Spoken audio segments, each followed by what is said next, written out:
When the policeman used force against the elderly woman, he was sure he would get away with it. But a few minutes later, her son arrived on the scene. Subscribe and tell us in the comments where you're watching from. The evening air in Dallas was warm, carrying the scent of freshly cut grass from a nearby park. The city's skyline stretched high above, illuminated by countless lights that flickered like stars against the darkening sky. Below, the streets hummed with life. Cars wove through traffic, their headlights reflecting off the polished glass of the surrounding skyscrapers. Pedestrians moved along the sidewalks, some engaged in lively conversations, others lost in their own thoughts. The city pulsed with energy, a living, breathing entity that never truly slept. Amidst this urban grandeur stood a historic hotel, a towering relic of another era, its elegant architecture a stark contrast to the modern buildings that loomed around it. Tonight, its grand ballroom was the setting for a prestigious charity event, a gathering of dignitaries, philanthropists, and decorated veterans. The hall was bathed in warm golden light, casting a soft glow over the exquisitely arranged tables adorned with fine china and crystal glassware. The scent of gourmet cuisine lingered in the air, mingling with the subtle perfume of elegantly dressed guests who moved through the room with the practiced grace of high society. At the center of it all was Wilma Scarberry Norris, a woman who, despite her advanced age, carried herself with an air of quiet dignity. Her silver hair was styled neatly, her posture unwavering. She was not just the mother of a legend, she was a legend in her own right. A survivor of the Great Depression, a woman who had raised her children single-handedly, and someone who had lived through more than most could ever imagine. She had been invited to speak tonight, an honor that she accepted not out of vanity, but because she believed in the cause. As she stood before the microphone, her voice, though softened by time, carried a strength that resonated through the room. She spoke of sacrifice, of resilience, of the duty to stand by those who had given everything for their country. She did not embellish her words with theatrics. She did not need to. Her presence alone commanded the respect of those who listened. Veterans nodded solemnly as she spoke, their eyes reflecting memories of battles fought long ago. Younger guests, who had only read about war in history books, hung on to her every word, sensing the weight of experience behind them. As her speech came to an end, the room erupted in applause. Many rose to their feet, not out of politeness, but out of genuine admiration. A few approached her afterward, shaking her hand, offering words of gratitude. Some shared their own stories, brief glimpses into lives that had, in one way or another, been touched by the same struggles she had endured. Wilma listened with the patience of someone who understood that sometimes simply being heard was enough. As the evening wore on, conversations drifted to lighter topics. Laughter rang through the hall, mingling with the soft notes of a string quartet playing in the background. Wilma found herself at a table near the far end of the room, sipping a cup of tea as she observed the people around her. She did not feel out of place among them, though she knew that many here lived lives far different from her own. Wealth and status had never impressed her. She valued character above all else, and tonight she had seen plenty of it in the men and women who had served their country. Eventually, the event began to wind down. Guests began saying their farewells, some exchanging business cards, others making vague promises to meet again soon. Wilma checked her watch. It was getting late. She had agreed to let her son pick her up rather than taking a taxi home. She reached into her purse, fingers searching for the familiar shape of her phone. Outside, the night air was cooler. The streets were quieter now, the rush-hour traffic long gone, leaving only the occasional car gliding down the wide avenues. Wilma stepped out of the hotel, pausing on the sidewalk. She looked around, enjoying the peacefulness of the moment. She was unaware that she was being watched. Wilma Norris stood on the sidewalk outside the Grand Hotel, the cool night air brushing gently against her skin. The warm glow of the street lights cast long shadows across the pavement, and the sounds of the city had softened into a distant hum. The evening had been pleasant, filled with thoughtful conversations and heartfelt gratitude from those who had served their country. Yet now, in the stillness of the night, she felt the weight of her age settle into her bones. She reached into her purse, fingers feeling for the familiar shape of her phone, intending to call her son, but she hesitated for a moment, taking in the quiet serenity of the street. A few other guests lingered near the entrance of the hotel, engaged in hushed conversations or waiting for their drivers to arrive. Across the street, neon signs flickered, and a handful of pedestrians walked by, lost in their own affairs. There was no reason for her to feel uneasy, and yet a subtle shift in the atmosphere made her pause. The sensation was faint, like an invisible presence pressing against the edges of her awareness. Unbeknownst to her, a man watched from a short distance away. Officer Daniel Hale stood near the curb, his arms crossed over his chest, his gaze fixed on the elderly woman. He had been stationed near the event earlier in the evening, tasked with overseeing security in the area, but as the hours passed he had grown bored.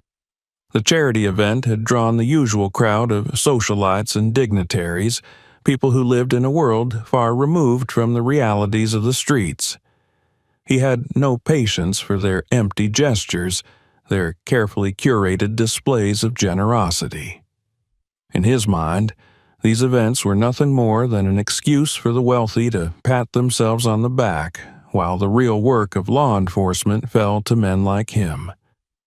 But it wasn't just the event that irritated him. It was her. Wilma Norris had stood at the podium, speaking with a confidence that grated against his nerves.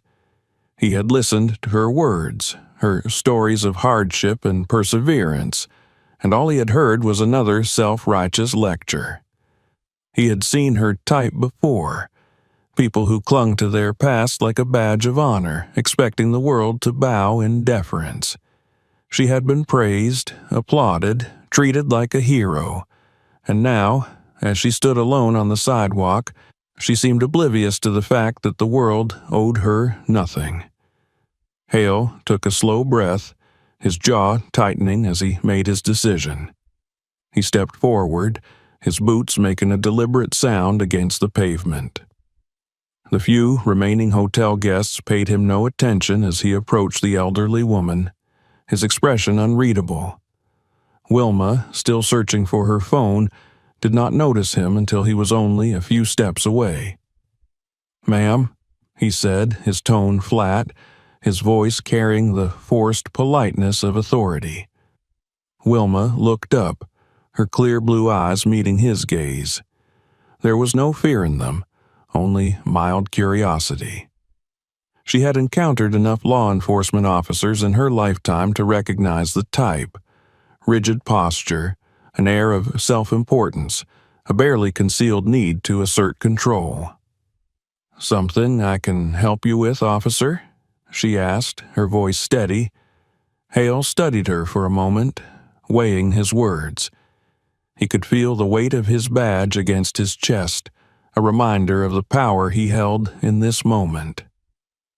"I need to see your purse," he said, his tone firm. Wilma raised an eyebrow, her fingers still resting lightly against the edge of her handbag. "Excuse me?" "We've received reports of suspicious activity around this area," Hale continued, his voice carefully measured. "I need to confirm that you're not carrying anything that doesn't belong to you." A slow silence stretched between them. Wilma did not move.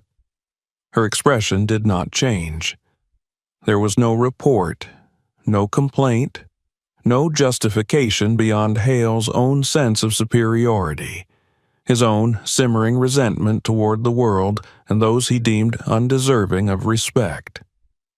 The street remained quiet, but the tension between them grew palpable.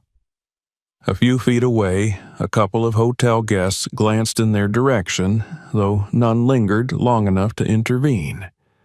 This was the kind of moment that passed unnoticed in the grand scheme of things, an older woman being questioned by a police officer, an interaction that would last no more than a few minutes before the world moved on. But Wilma had not lived as long as she had by surrendering to men like this. "I don't believe that's necessary," she said calmly. "I was just leaving." Hale's fingers twitched slightly. He was used to compliance. He was used to people stepping aside when he demanded it. But this woman, she was unyielding, standing there with an ease that unsettled him. "I wasn't asking," he said, stepping closer. "Hand it over." Wilma sighed softly, shaking her head. She was too old for this, too tired for pointless power struggles. She reached once more for her phone, deciding it was time to call her son. Hale's patience snapped. In one swift motion, he reached out and grabbed her wrist, yanking her arm away from her purse. The movement was rough, meant to startle, meant to remind her of his authority.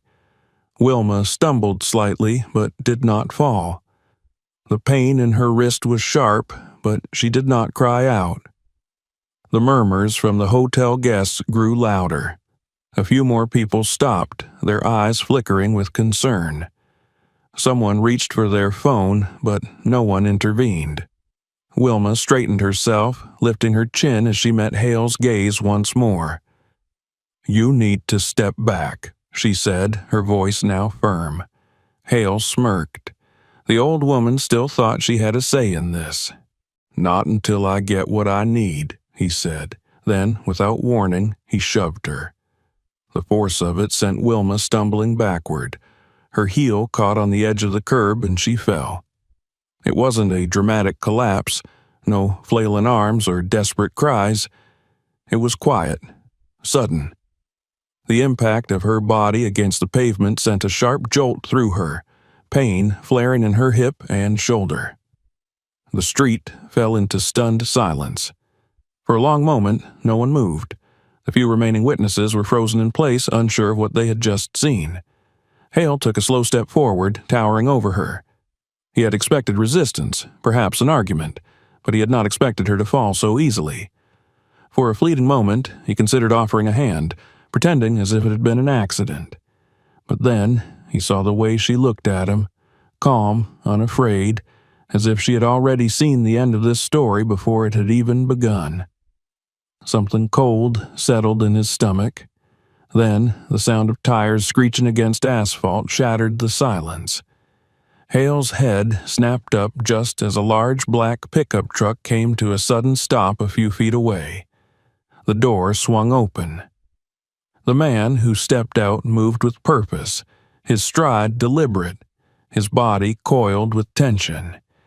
He was dressed simply, jeans, a leather jacket, but there was something unmistakable about the way he carried himself, something that made the air grow thick with anticipation. His face was unreadable, his expression carved from stone, but his eyes burned with a quiet fury. Daniel Hale knew exactly who he was looking at, and for the first time that night, real fear slithered into his veins. Wilma Norris had been waiting for her son, and now Chuck Norris had arrived. The night air in Dallas carried an unusual stillness, a brief pause before an impending storm. The hotel's golden glow cast long shadows across the pavement, but the warmth of the evening had faded, replaced by a tense chill that settled over the street. The scene outside the grand entrance, which had moments ago been nothing more than a quiet farewell to an elegant event, had transformed into something raw, something dangerous. Wilma Norris lay on the pavement, her body momentarily still from the shock of the fall. The sharp pain in her hip radiated through her side, but she did not cry out. Instead, she took a slow, steady breath, pushing aside the instinct to dwell on the discomfort. She had known pain before, had lived through hardships that had tested both her body and her spirit, and she would not allow herself to be diminished now. But the silence that followed her fall was not one of indifference. It was the silence of held breath, the kind that stretched across a crowd just before the breaking point. The bystanders who had watched the encounter unfold stood frozen, their eyes darting between the fallen woman and the towering figure of Officer Daniel Hale. The sound of her body hitting the pavement had been enough to break through the comfortable detachment they had held, enough to turn curiosity into unease. A few people reached for their phones, their fingers hovering over the screen, debating whether to intervene, whether this was one of those moments that would later become a story, a headline, a viral video, but none of them mattered now, because Chuck Norris had arrived. The heavy door of the black pickup had barely finished swinging open before he stepped onto the pavement, his boots landing with a quiet finality. His movements were precise, controlled, yet there was an unmistakable energy coiled beneath the surface, a quiet but overwhelming intensity that radiated off of him like heat from sun-baked asphalt. He was not running, not charging, not giving in to reckless haste. He did not need to, because when Chuck Norris moved, the world adjusted accordingly. The moment Hale's gaze lifted from Wilma, the confidence in his stance wavered. He had been caught in the act, his position suddenly not as assured as it had been just moments before. The officer had spent years wielding authority like a weapon, letting the weight of his badge silence resistance before it could take root. But none of that held meaning in this moment, because the man standing before him was Chuck Norris, and Chuck Norris did not recognize his authority. A flicker of hesitation flashed across Hale's face, but he recovered quickly, straightening his shoulders, planting his feet firmly, as if bracing for a confrontation he still believed he could control. His fingers twitched at his side, hovering near his utility belt, though even he was not foolish enough to reach for his weapon. He was aware of the eyes on him now, of the silent witnesses who had already begun recording, their screens glowing in the dim light. And then there was Wilma. She had already begun to push herself up, her expression calm, her pride intact despite the throbbing pain in her body. Her son's presence was all the assurance she needed, and she met his gaze with quiet understanding. Chuck moved without hesitation, extending a steady hand toward her. Wilma took it, her grip firm despite the sting in her joints, and with minimal effort he helped her to her feet. She did not lean on him, did not let her body slump with the weight of her fall. Instead, she straightened her shoulders, standing tall, facing the man who had tried to make her feel small. Hale shifted, clearing his throat as if attempting to reassert his control over the situation. His eyes flickered toward the growing crowd, the subtle calculation in his gaze betraying his growing awareness that the balance of power had shifted. He needed to regain control before it was completely lost. "She resisted," he said, his voice flat, as if attempting to establish a foundation for his defense before anyone else could take control of the narrative. "She refused a lawful request." Chuck Norris did not respond immediately. He did not need to, because silence, when wielded correctly, could be more suffocating than words. Hale shifted again, discomfort creeping into the edges of his stance. He expected anger, expected a heated response, an accusation, perhaps even a direct challenge to his actions. What he received instead was something far worse: absolute stillness. Chuck's expression did not change. His gaze did not waver. It was the look of a man who had already assessed the situation, already determined the outcome, and was simply waiting for the rest of the world to catch up. The weight of that realization settled heavily onto Hale's chest. His breath came a little shallower now, though he fought to keep it even. He had dealt with confrontations before, had been in situations where authority was questioned, but this was different. This was not an argument. This was not a power struggle. This was judgment.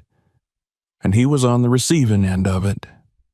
A muscle in his jaw tightened as he forced himself to stand his ground. If she had just cooperated, this wouldn't have happened.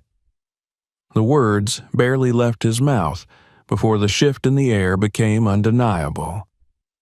It wasn't just the crowd. It wasn't just the quiet murmurs that had begun to ripple through the bystanders. It was Chuck Norris. Because the moment the officer had spoken those words, those careless, dismissive words, something had changed. It was not dramatic. There was no sudden lunge, no outburst of movement. And yet, in that fraction of a second, the certainty of what was about to happen became absolute. Hale swallowed. Chuck took a single step forward. The movement was deliberate, precise, like the shifting of tectonic plates beneath the surface of the earth. Hale felt it before he saw it, the subtle tightening of his own muscles, the instinctual reaction of prey that had suddenly realized it was being hunted. The crowd had gone utterly still. A soft exhale passed through Wilma's lips, not in fear, not in concern, but in quiet inevitability. Because she had seen this before, and she knew exactly what was coming. Hale did not move. He couldn't. His body had locked up, caught between the conflicting impulses of fight and flight, neither of which would serve him now. Chuck Norris did not rush. He did not need to, because his victory had already been decided. And Daniel Hale was about to understand why. The air had shifted. It was subtle at first, like the lingering pressure before a summer storm, but it grew heavier with each passing second. The street lights bathed the pavement in their yellow glow, stretching long shadows across the curb, but all attention was drawn to the black pickup truck that had come to a sudden, forceful stop just a few feet away. The tension, already thick enough to be tangible, now solidified into something undeniable, something raw and unspoken. Chuck Norris had arrived. He moved with a calculated slowness, stepping out of the truck with the kind of presence that did not require spectacle or words to be felt. There was no rush in his movements, no wasted energy, no sign of uncertainty. He was a man who never questioned his own authority, because he had never needed to. The world adjusted to him, not the other way around. Officer Daniel Hale felt it immediately. He had faced opposition before. He had dealt with resistance, with people who challenged his authority, but nothing had ever prepared him for this. This was something entirely different, something that could not be categorized in the standard rules of engagement. He had known from the moment the truck had stopped, before the door had even opened, that he was no longer in control. But it wasn't until Chuck took his first step onto the pavement that the full weight of that realization settled in. He had made a terrible mistake. Wilma Norris did not look surprised. She stood beside her son now, her posture straight despite the dull ache in her hip from where she had fallen. Her expression was calm, unreadable, her eyes flickering with something that was not relief because she had never been afraid, but certainty.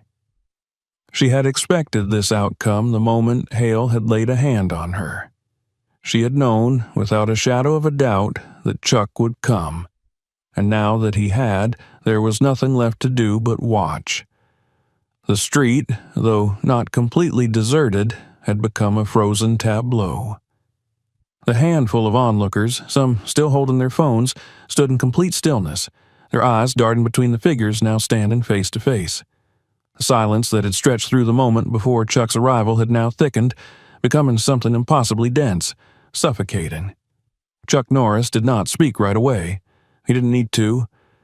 Instead, he let the weight of his presence settle, let it take root in the air.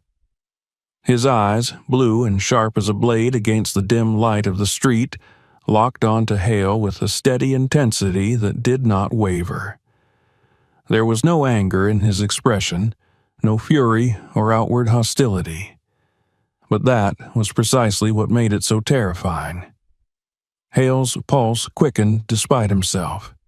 His body tensed, but he forced his shoulders to square, refusing to let himself physically retreat. He was still the one in uniform.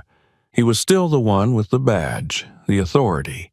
He had been in situations before where people had tried to intimidate him, had challenged him, but it had never mattered. He had always maintained the upper hand, had always been the one who dictated how things ended. So why did this feel so different? Chuck finally moved again, a single step forward, measured and deliberate. Hale fought the instinct to step back. He knew somehow that retreating would be the equivalent of surrendering completely, that even a fraction of hesitation would be an irreversible admission of defeat. So he did the only thing left to him. He spoke. "She resisted," Hale said, forcing his voice to remain steady. "I gave her a lawful order, and she refused to comply." Chuck did not blink. "She refused to surrender her bag when asked," Hale continued, his fingers twitching slightly at his sides. "She escalated the situation, not me." The lie fell flat before it could even take hold. The crowd knew it. The people who had been standing outside the hotel, who had seen the entire interaction unfold, knew it. And even Hale himself knew it. But he still clung to the structure of his authority, still tried to shape the narrative before it slipped fully out of his grasp. Chuck did not answer. Instead, he turned his head slightly, his gaze flickering to his mother. Wilma, who had been standing in unwavering silence, simply nodded, as if acknowledging the absurdity of what had just been said. She did not need to argue her case. She did not need to plead or explain. Chuck had already seen enough, and then, finally, he spoke. His voice was quiet, controlled, devoid of unnecessary embellishment. "No." That single word carried more weight than anything else spoken that evening. It was not a question, not an argument. It was a statement of fact. It was final, and it shattered Hale's already crumbling illusion of control.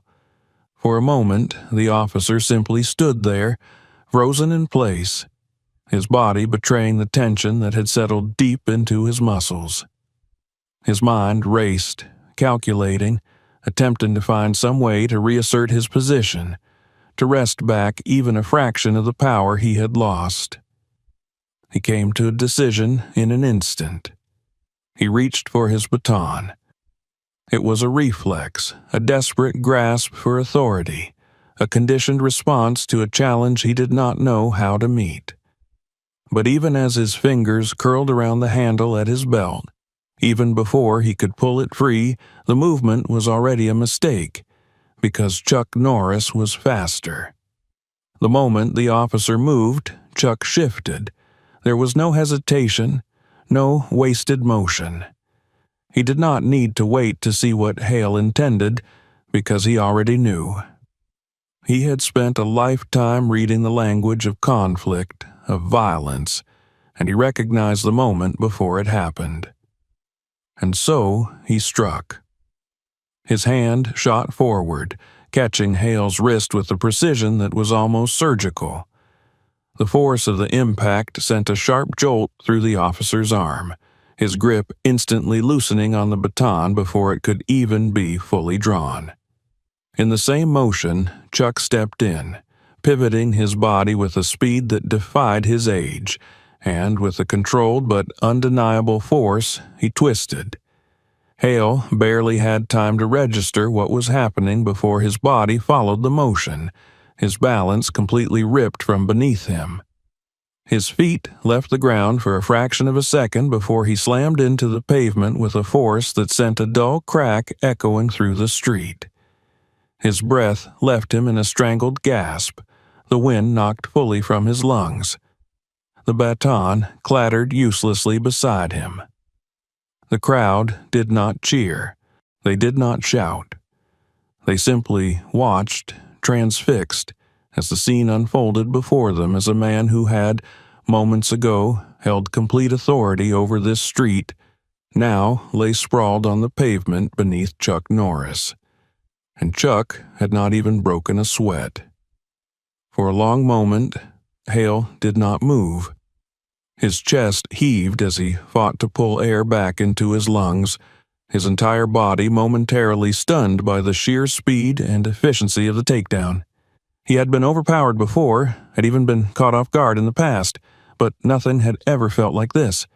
Because this wasn't just an act of retaliation, this was judgment. Chuck Norris did not look down at him with satisfaction, nor with anger. His expression remained unreadable, as if the outcome had been predetermined, as if this had never been a fight to begin with. Then, finally, he spoke again. "You hit my mother." The words were not loud, not aggressive, but they carried a weight that pressed against the night air like the slow, inevitable pull of gravity. Hale did not answer, because for the first time in his life, he did not know how. The world had changed.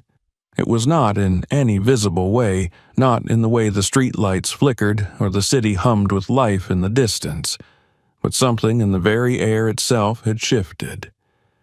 The moment Chuck Norris had spoken, the moment he had stood between his mother and the man who had dared lay a hand on her, reality had tilted in an irreversible direction. The balance of power had been undone, and nothing could restore it to what it had been before. Daniel Hale lay on the ground, his body twisted in the awkward sprawl of someone who had just been introduced to forces far beyond his comprehension. His breath came in ragged bursts, his chest rising and falling as he struggled to process what had just happened. One moment, he had been in control. One moment, he had been the authority, the one who dictated how the night would end. And then, in the space of a heartbeat, it had all been taken from him. Chuck Norris did not move. He stood there, watching, his stance relaxed but absolute. He did not need to press forward, did not need to loom over the fallen officer to assert dominance. The message had already been sent, the reality already established. Hale had overstepped, had placed his hands where they did not belong, and now he had been put back into the order of things in the only way that truly mattered. The crowd had not moved either. Some clutched their phones, though none had spoken. It was as if the very act of witnessing what had just happened demanded silence, as if any words uttered in this moment would only diminish the weight of it. They had seen a man wielding a badge and a uniform be reduced to nothing in seconds.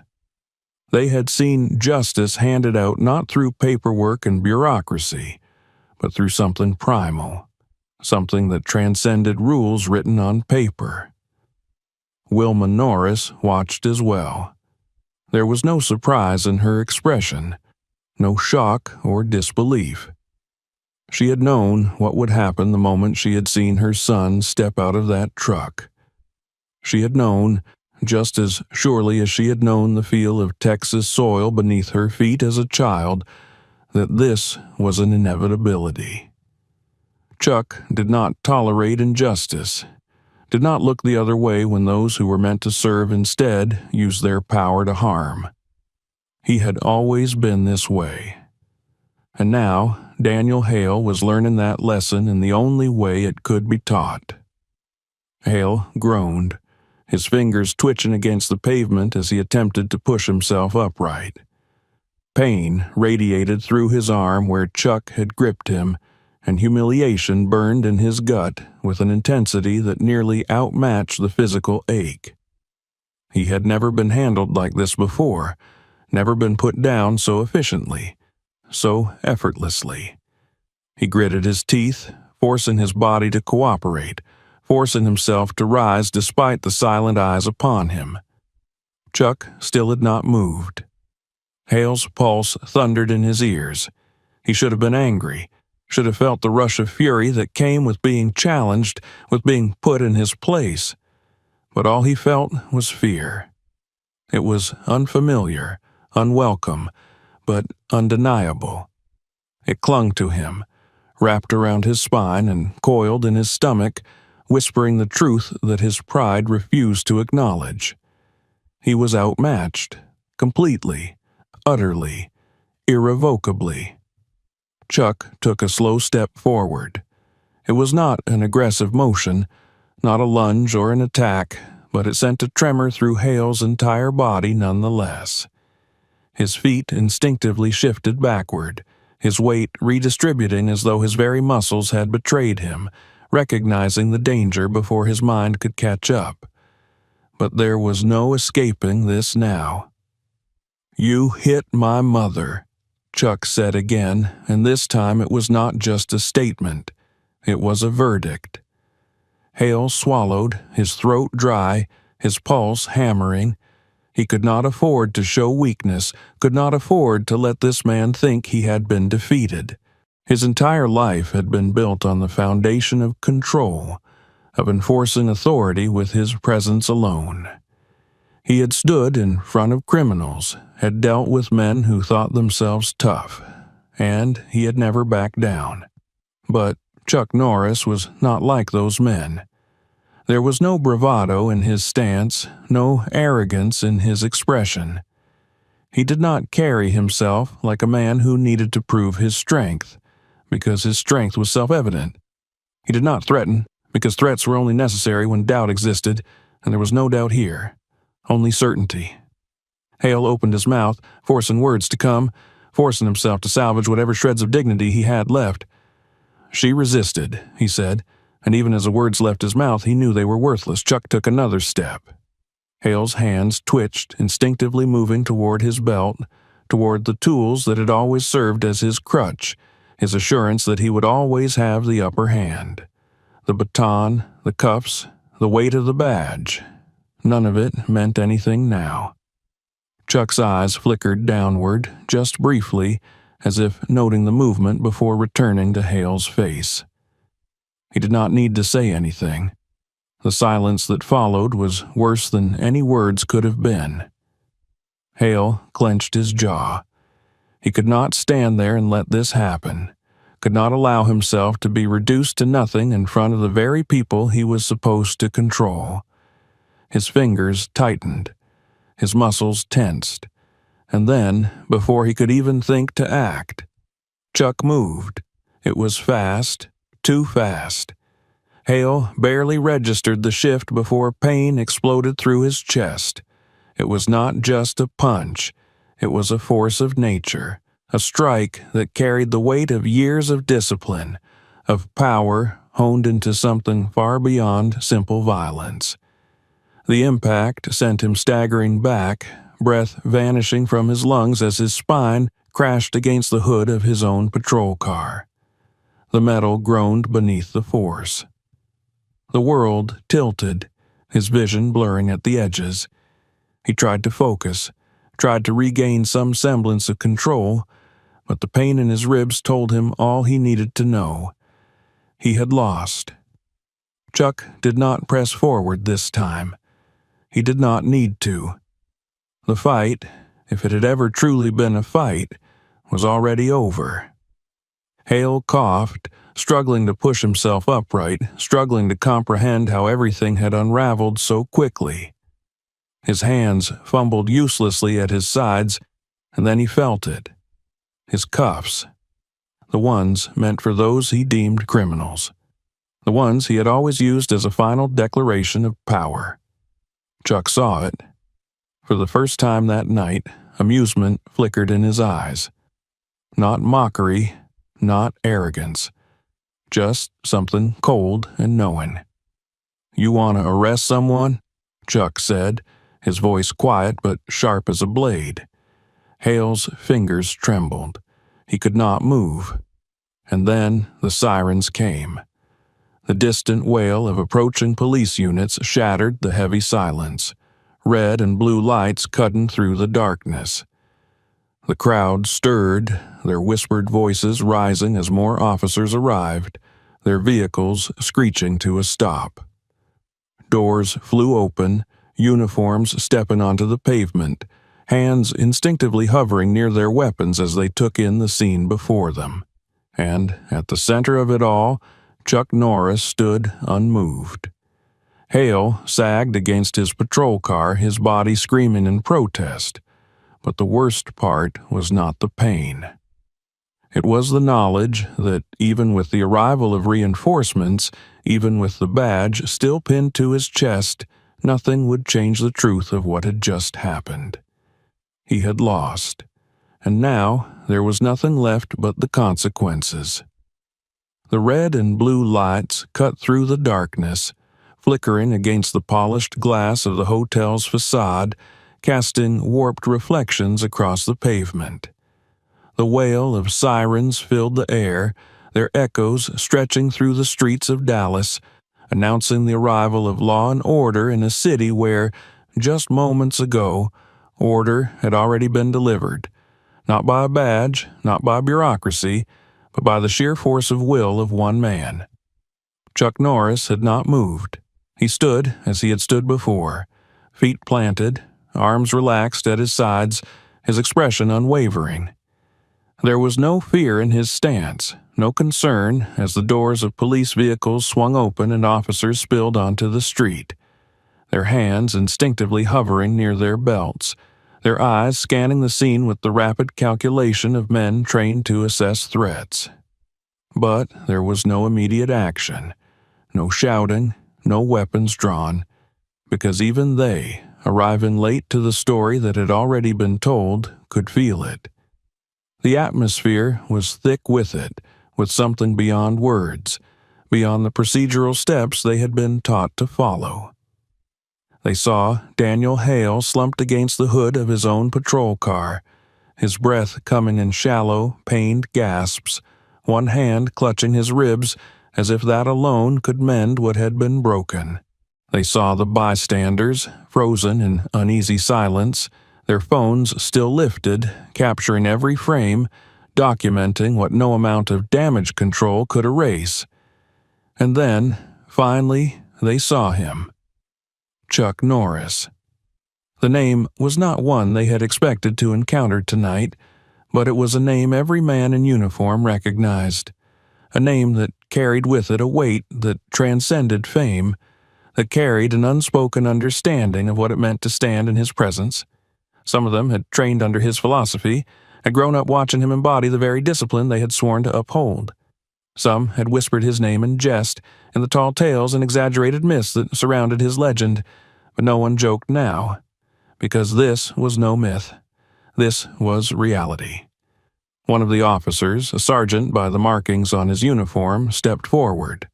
His name tag read Harrison, and his face, though hardened by years on the force, held a flicker of uncertainty. He had not been here to see how it had started, had only arrived in time to witness the remnants of a fight that had already ended. He looked at Hale, at the way his fingers twitched against the pavement, at the shame and barely contained rage in his eyes, and he understood. Hale had lost. Badly. and now it was on him to determine what happened next. "Somebody want to tell me what the hell is going on here?" Harrison's voice cut through the silence, sharp but not aggressive. He was trying to regain control, to reassert command over a situation that had long since slipped beyond procedure. No one answered right away. Not the crowd, not Hale, and certainly not Chuck. Instead, it was Wilma Norris who finally spoke. Her voice was steady, unwavering, carrying with it the weight of a woman who had lived through enough years to see the world for what it was, who had faced worse men than Daniel Hale and had never once bowed to them. She spoke simply, with no embellishment, no unnecessary emotion. "He hit me," she said. 3 words, and that was all it took. The crowd shifted, murmurs rising among them, the energy shifting once more. Several people stepped forward, voices overlapping, each eager to confirm what they had seen, what their phones had already captured. The words spilled out in a wave: unprovoked attack, excessive force, assault on an elderly woman. And all the while, Hale sat in his own silence, the truth of the accusations pressing against him like the weight of a collapsing building. He could argue, could try to twist the narrative in his favor, but there was no victory here. No words that could undo what had already been recorded, what had already been witnessed. Sergeant Harrison turned to Chuck then, his eyes narrowing slightly, as if weighing the implications of speaking to a man who had already rendered his own form of justice before the system could intervene. "You put him down." Chuck met his gaze, his voice as steady as ever. He got up. Harrison exhaled, rubbing a hand over his jaw. That answer alone told him everything he needed to know. He had been in this business long enough to recognize when the right men won and the wrong ones lost. He looked at Hale, the officer he had known for years, had taken complaints about, had heard whispers of misconduct surrounding, and he knew in that moment that no backup in the world could change the facts. Hale had done this to himself. Harrison nodded once, as if finalizing his own verdict. He turned to one of the other officers, a younger patrolman whose nervous energy made it clear he was new to the force. "Cuff him." The words landed like a stone in the dead air. For a split second, Hale did not react, did not seem to comprehend that the command had been directed at him. But as the officer hesitated, stepping forward cautiously, realization struck. His body went rigid, his breath coming faster, and the flicker of fear that had taken root in his chest bloomed into full-fledged panic. "No," Hale rasped, shaking his head. "You can't." "Officer Hale," Harrison cut him off, his voice brooking no argument. "You're under arrest for assault and excessive use of force. You'll be taken into custody and processed accordingly. If you've got anything to say, save it for your lawyer." The younger officer stepped forward, his hand steady now as he pulled the cuffs free from his belt. Hale recoiled, his pride warring against the reality of the situation, but there was no escaping it. Not this time. His fingers curled into fists, his eyes darting toward Chuck, as if looking for something, anything, to justify what had happened. But Chuck did not give him that satisfaction. He did not gloat, did not smirk, did not speak. He simply stood, watching as the cuffs were clicked into place, as Hale's fate was sealed. The crowd reacted in waves. Some murmured in approval, some remained silent, and others simply lifted their phones higher, ensuring that this too was recorded. Justice, after all, was rarely handed out so directly, so definitively. But tonight it had been. Wilma stepped beside her son, her presence as steady as ever, She did not need to say thank you, did not need to acknowledge what he had done for her. He had done it not for recognition, not for applause, but because it was right. Because no one, no matter their title, their uniform, their authority, had the right to raise a hand against the innocent. As Hale was led to the waiting patrol car, his head bowed in shame, Chuck turned to his mother. "Are you all right?" Her lips curled into a small, knowing smile. "I will be," she said, and with that, Chuck nodded, guiding her toward his truck. The night was over. Justice had already been served. The distant wail of sirens that had once felt like a warning had now become something else entirely. A confirmation. A declaration that what had transpired tonight was no longer contained within the small stretch of sidewalk in front of the hotel. No longer a moment that could be ignored or dismissed. The truth had already been seen, recorded, and now it was being answered. The flashing red and blue lights reflected off the polished windows of the surrounding buildings, dancing in sharp, jagged patterns across the pavement as police cars screeched to a halt. The weight of their arrival pressed down upon the moment, shifting the energy of the street once again. But Chuck Norris remained unchanged. He stood where he had stood before, his body relaxed, his breathing steady, his expression unreadable. The world moved around him, adjusting, reacting, but he did not. The fight, if it could even be called that, was already over. His part in it had concluded the moment Daniel Hale had hit the pavement, the moment the officer had understood, too late, that he had chosen the wrong battle with the wrong man. And now, as more officers exited their vehicles, hands hovering near their belts, eyes scanning the scene with the sharpness of trained professionals assessing a volatile situation, Chuck simply waited. The crowd had grown, drawn in by the spectacle, by the undeniable force of what they had just witnessed. Some murmured among themselves, others recorded quietly, their phones capturing the unfolding moment with the same unflinching gaze that Chuck himself held. They had seen the truth of it already, had watched as power had been abused and then corrected. They knew who the aggressor had been. And now it was time to see whether the system would agree. Sergeant Harrison moved first. His expression was unreadable, his posture that of a man balancing his duty with the understanding that what had happened here tonight was not as simple as a procedural report would later try to make it. He looked at Daniel Hale, still slumped against the patrol car, his hands now cuffed, his breath ragged. He had been on this force long enough to know what had happened even before hearing a single word. The bruises forming on Hale's face, the way his fingers still curled inward as if clutching at something that had already slipped through them, it was all the proof he needed.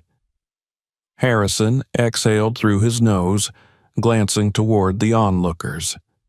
"Anyone here want to tell me exactly what happened?" He didn't need to wait long. Voices rose, overlapping in their urgency, each retelling the same story in different ways. Some spoke quickly, their words tumbling over each other in the rush to be heard, while others spoke with measured certainty, recounting the events with the clarity that only came from witnessing something truly undeniable. But the core of their statements remained the same. Daniel Hale had attacked an elderly woman. Daniel Hale had abused his power. Daniel Hale had hit Wilma Norris, and Daniel Hale had been stopped. Harrison listened, his expression not changing, his gaze flickering between the crowd and the man in question. Hale did not speak. His head was lowered slightly, his jaw tight, his breathing measured in a way that betrayed the simmering humiliation beneath the surface. He had no defense, no justification. His actions were not only witnessed, they were recorded, preserved in the digital memories of the dozens of phones still held aloft, their screens reflecting the red and blue of the flashing lights. When the voices finally died down, Harrison turned his gaze toward Chuck. He had known who he was from the moment he had stepped out of the truck, had recognized him before he had even been close enough to make out his face. There were few men whose reputations preceded them with such certainty, whose names carried the weight of unshakable respect, even in a world where legends were often exaggerated. But this was not exaggeration, it was fact. Harrison studied him for a moment, then spoke. "Mr. Norris?" Chuck gave a slight nod. "Sergeant." A pause stretched between them, not tense, not confrontational, just a moment of quiet understanding. "You put him down?" Harrison asked, not as an accusation, but as a statement of fact. Chuck's voice was even, calm. "He got back up." Harrison let out a slow breath, shaking his head slightly. He turned back toward Hale, who had finally lifted his head, his eyes filled with the desperate, simmering anger of a man who knew he had lost but refused to accept it. "You really hit an old woman?" Harrison's voice was low, almost disbelieving. Hale's lips pressed into a tight line, his jaw working as if he were trying to form words, but couldn't find any that would save him. He could have denied it, could have fought against the inevitable, but he knew, just as surely as everyone else on this street knew, that there was no room for lies anymore. Harrison's disappointment was clear, but there was no sympathy in it, only resignation. "Get him out of here," he said, gesturing toward one of the other officers. The younger patrolman hesitated for only a second before moving forward, gripping Hale's arm and guiding him toward the waiting squad car. The walk felt longer than it was, every step echoing with the weight of his disgrace. The door was opened, and without another word, he was pushed inside. The door slammed shut behind him, sealing his fate as definitively as Chuck's fist had sealed it before. The crowd shifted again, whispers rising among them. Some clapped, some simply nodded to themselves, as if reassured by what had just happened. Justice, so often elusive, had been delivered in the simplest and most direct way possible. Harrison turned back to Chuck. "You want to press charges?" Wilma, who had remained quiet through most of this, finally stepped forward. Her gaze, steady and sharp, met the sergeant's. "I just want to go home," she said. Harrison nodded. It was enough. With a final glance toward the remaining officers, he gave a short command to clear the scene. The crowd began to disperse, murmuring among themselves, their attention already shifting toward what would come next.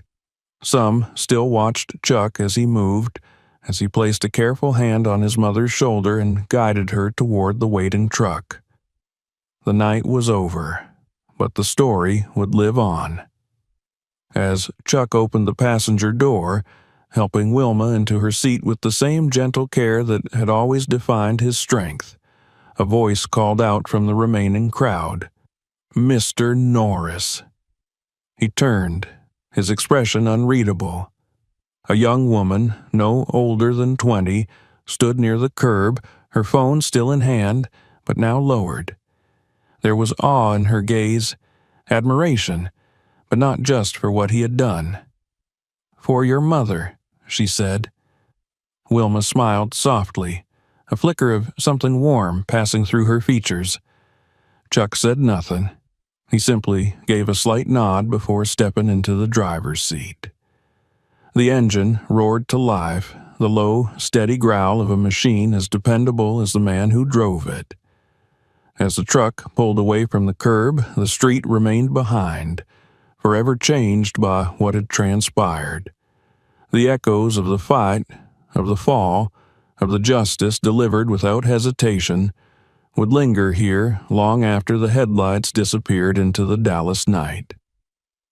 And Daniel Hale, sitting in the back of a squad car, his wrists bound in the same metal he had once wielded against others, would have the rest of his life to understand exactly why. The city stretched out before them as the black pickup rolled steadily down the quiet streets, the echoes of the night still lingering in the silence between mother and son. The flashing lights had faded behind them, swallowed by the distance, but the weight of what had happened remained. Dallas had witnessed something tonight.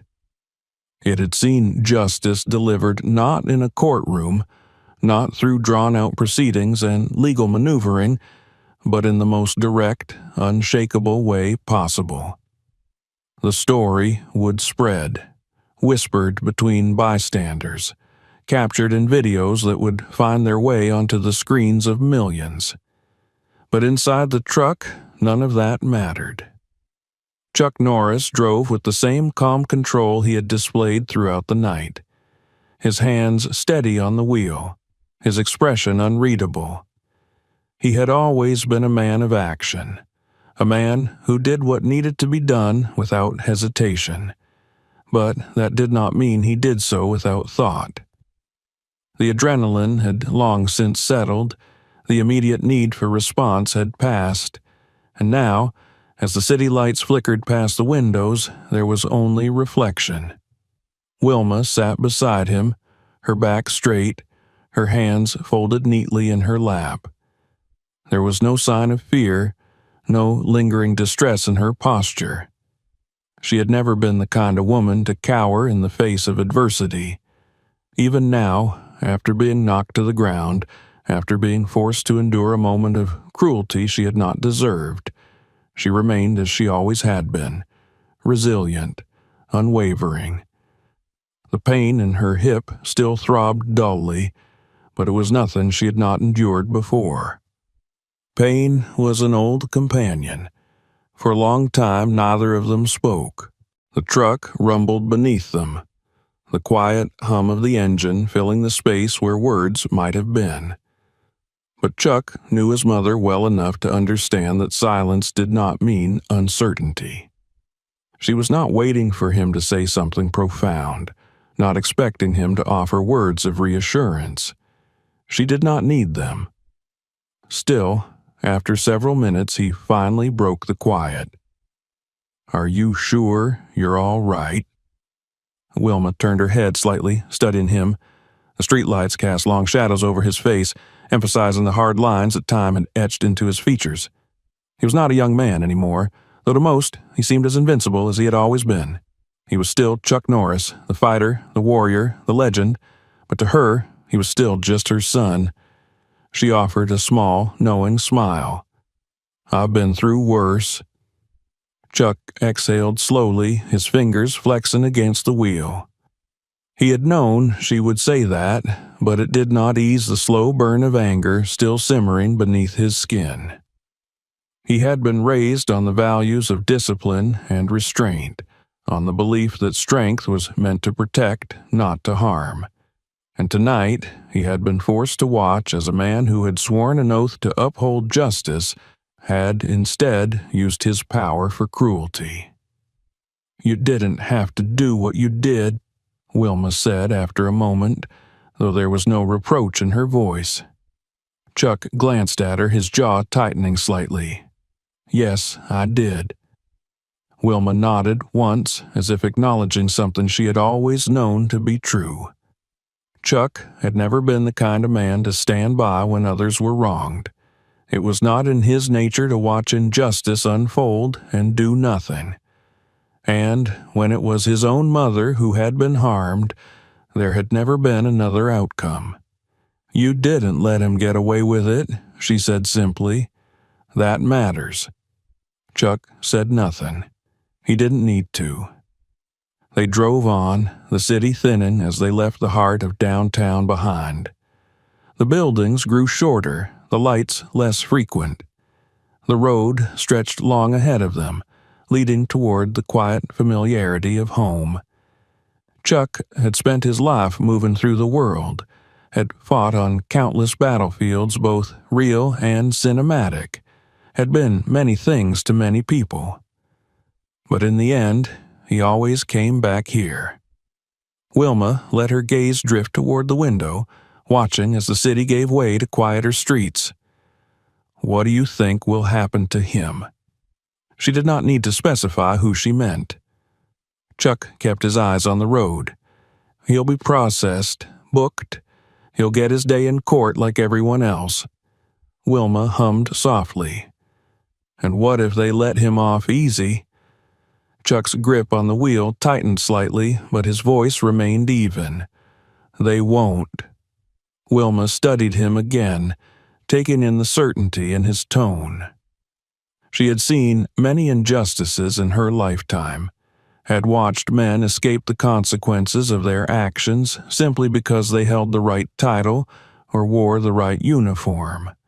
But she also knew that what had happened tonight had not been something that could be buried. There had been too many witnesses, too many cameras. The world had already seen the truth. They'll talk about this for a long time, she mused. Chuck simply nodded. She sighed softly, leaning back against the seat. Well, if nothing else, I suppose it makes for a good story. A flicker of amusement crossed Chuck's face, brief but genuine. Yeah, it does. The silence between them this time was comfortable. The weight of the night was still there, but it no longer pressed down on them so heavily. The road ahead stretched long and open, the kind of road that offered clarity, that allowed for the unwinding of tension, the settling of thoughts. After a while, Wilma glanced at him again. You know, I don't think I ever really thanked you. Chuck looked at her, his expression softening just slightly. You don't have to. She smiled again, small and warm. I know. They drove on, the road taking them further from the noise of the city, further from the flashing lights and the weight of what had been left behind. There would be consequences for what had happened tonight. There would be hearings and statements, reports filed and stories told. But in the end, none of that mattered, because justice had already been served. And as long as Chuck Norris was in this world, it always would be. If you enjoyed this story, make sure to subscribe for more. Don't forget to check out other videos on the channel and share this one with your friends. More great content is coming soon. Stay tuned.